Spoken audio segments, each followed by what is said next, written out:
Welcome back, everybody, to another episode of She Plays Final Fantasy XIV All Realm Reborn with Kovu and Little Carbuncle. Right, a Little Carbuncle? He's a Little Carbuncle.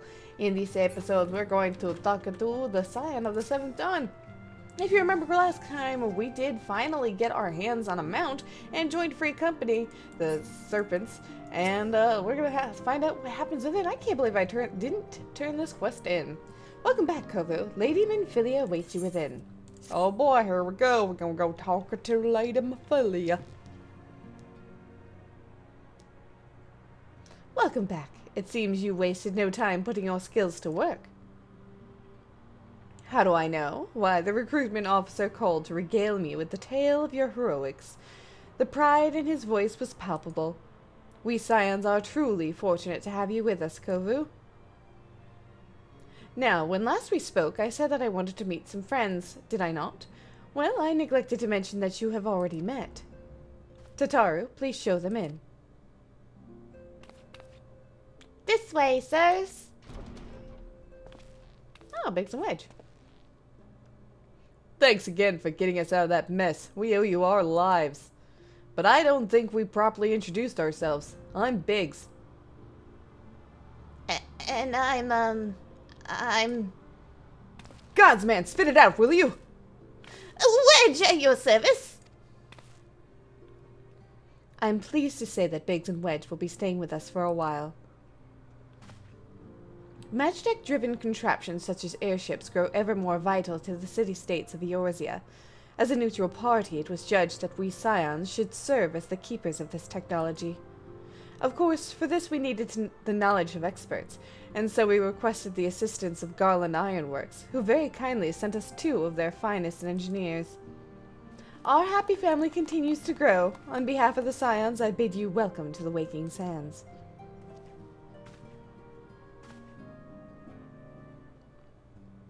Like every soul here, I love Eorzea, and I count myself blessed to have been given this chance to stand with you all and fight for the future of the realm. Never have I known such fulfillment, such happiness.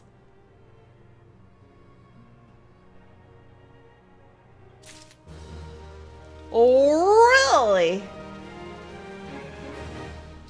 Yeah, such fulfillment, such happiness, I'll say, yeah, or whatever. Self-management? Oh boy, here we go.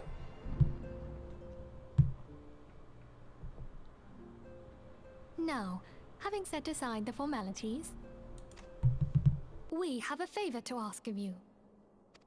Urianger, have the documents arrived from the students of Baldessian?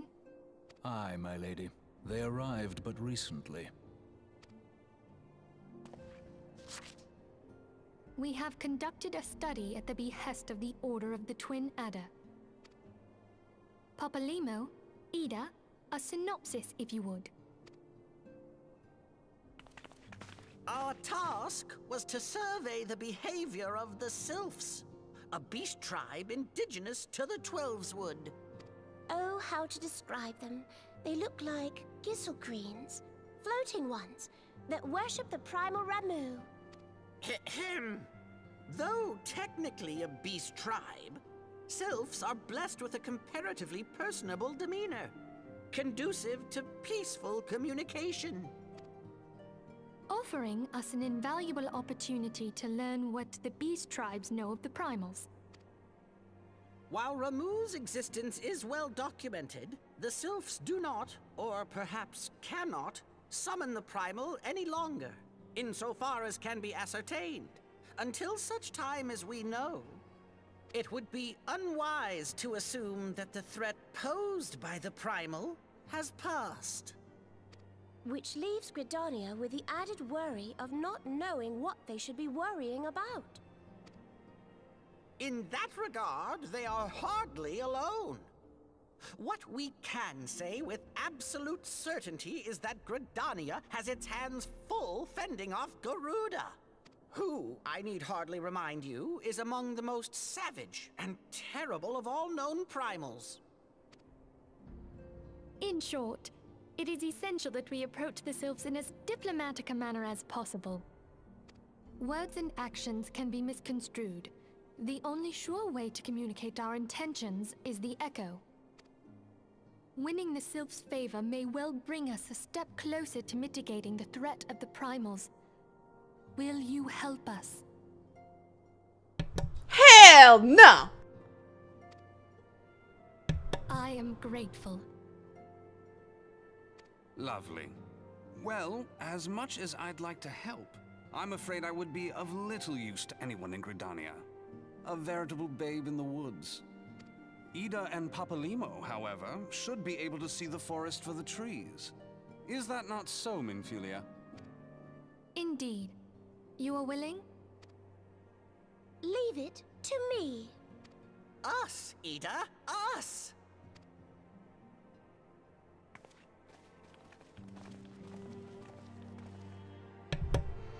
Well, looks like we got ourselves a mission. We're gonna go and talk to the Sylphs and see if they can help us with our little primal problem.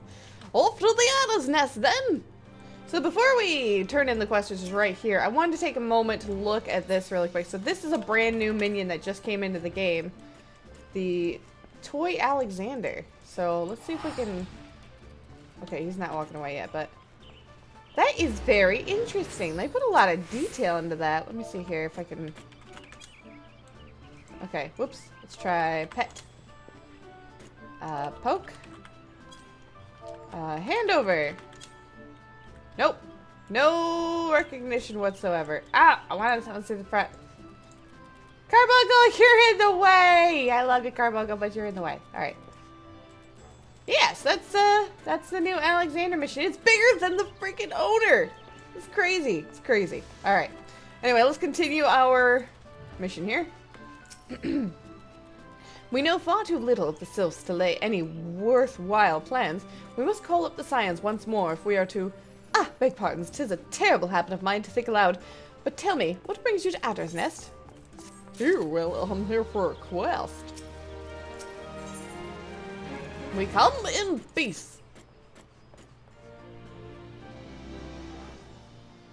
Well, if it isn't Private Outlander reporting for duty, that's the zeal I like to see from the enterprising young serpent.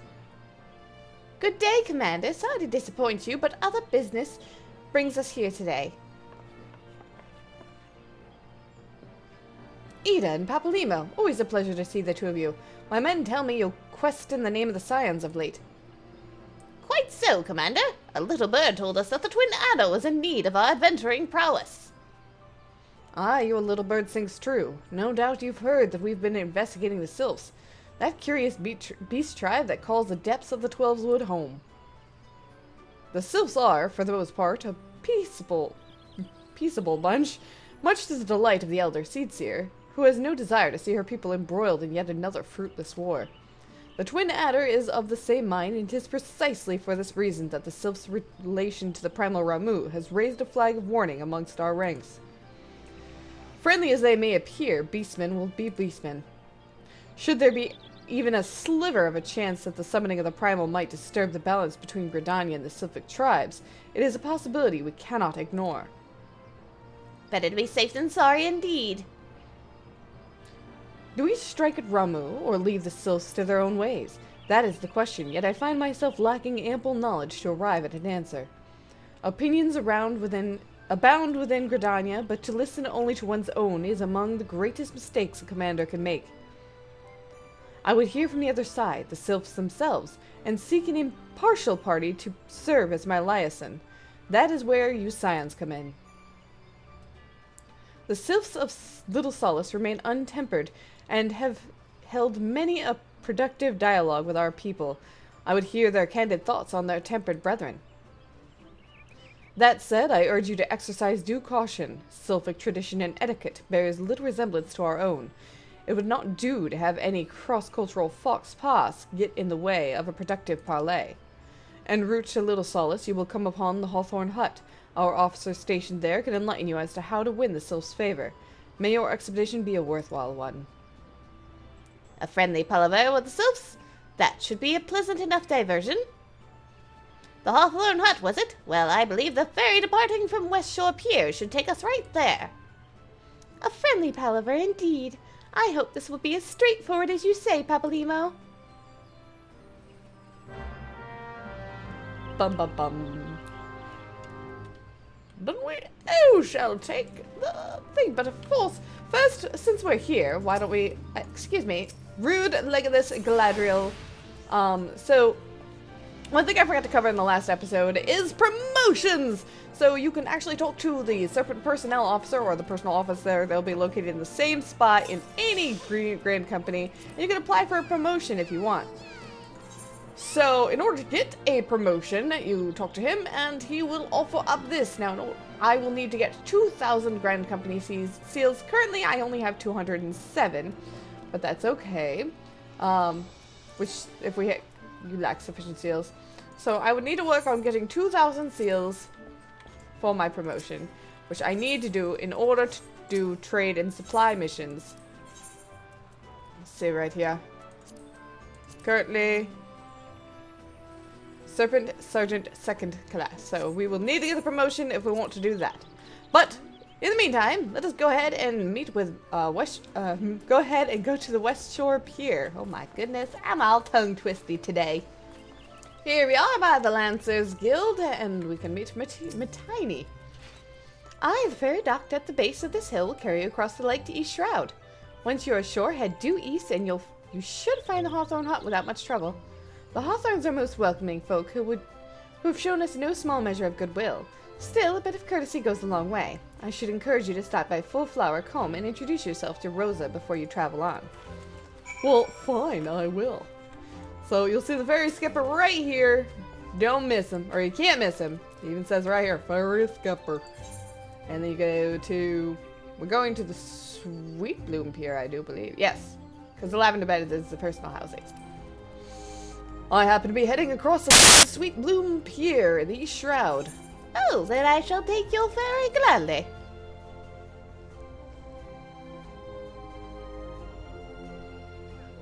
Alright, and then from here, all we do is a little hop, skip, and a jump right to the south, and we'll be right at our destination. And here it is, Rosa Hawthorne.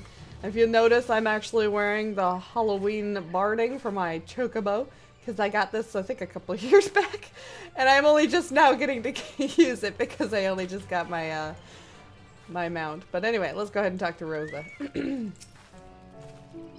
An adventurer, thank the 12. You couldn't have come at a more opportune time. Please, you must help us. Why, it's our bees. The poor little dears are under attack by a murderous swarm of hornets. These beehives are our livelihood. You must save them. Oh, really? Really?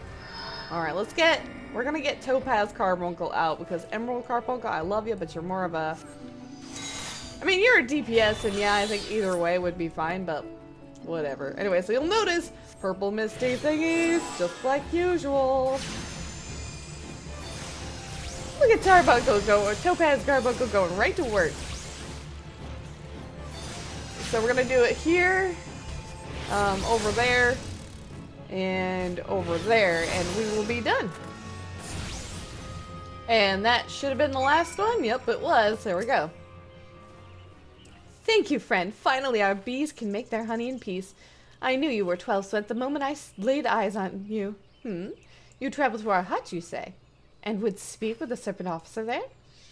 There is one who goes by Emmeline. He is a sentry at Jocelyn's Spire, but makes regular excursions to our hut. He's quite enamored of our honey and the tales of my husband Rolf, though I found him to be tight-lipped around those he's unfamiliar with. Oh, I know what we might try. Why don't you take a fresh jar of honey to him? I reckon you'll find him more than talkative then.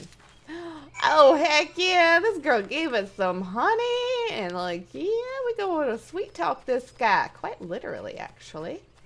Oh, wait, you know, chocobos help. Don't mind if I take my chocobo right into your building. Indeed, I am Emmeline of the Twin Adder. Your face is unfamiliar to... you have a present for me, you say?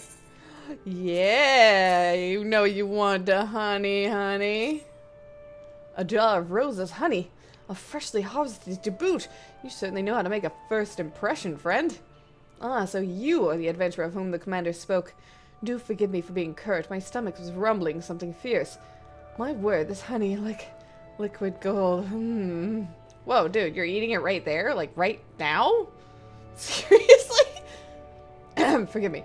You have come to discuss not honey, but sylphs.